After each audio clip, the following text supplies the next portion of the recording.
Hello everybody. Sorry about the sun in my eyes again, but not sorry. Another beautiful day. Probably won't get very many of these, so we'll roll with it. The video today is about the scooper that I had hand carved out of wood, and you see it in my previous videos, step 1 through 5 or 6 I believe, but this is the finished product. It's a morel mushroom coffee scooper. You can hang it. I put a leather lanyard, drill a little hole in there. Everything's done by hand. And when you look at it hanging on the wall, it looks like a mushroom drying. Pretty cool. So I took my wood burner. Well, let me start back at the beginning. As I was making this, I was actually trying to make a spoon. And sometimes when you're working on wood or with wood, with the grain of the wood and knots and things like that, sometimes things will kind of change and the wood will decide that it wants to be something else midway. So it kind of decided it wanted to be a scooper. So I rolled with it. And then once I'm done, I'm looking at the scooper and I'm like, wow, that looks like a morel mushroom. So I got my wood burner out. Another awesome tool to do a lot of different projects with wood, to decorate your bushcraft items that you carve from the wood. And it's just a simple, you can get it at Walmart, Myers. It's not super expensive.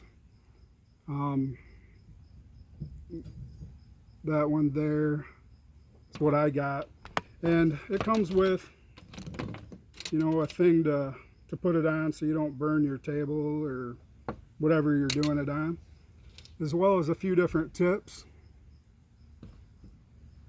Just little, there you go, different shape carving or burning tips. But really the only one I use is the one that's on it most of the time, that one there. And once I finished the burning, I took and put the beeswax mixture, a little thicker coating on top, which kind of gave the darker coloration to give it even more of a mushroom effect. And it's really awesome for scooping coffee, I found out. Got my nice handy dandy wax canvas coffee bag. And the size, I actually did, when I was carving the inner part here, I actually took a regular teaspoon spoon, or not teaspoon, excuse me, tablespoon. And I actually made sure that inside here is exactly a tablespoon. So the measurements stay pretty close to the same. And makes perfect cup of coffee. But hopefully everybody's having a great day, getting out there, enjoying the sun, enjoying the woods, the outdoors, and stay dangerous, my friends.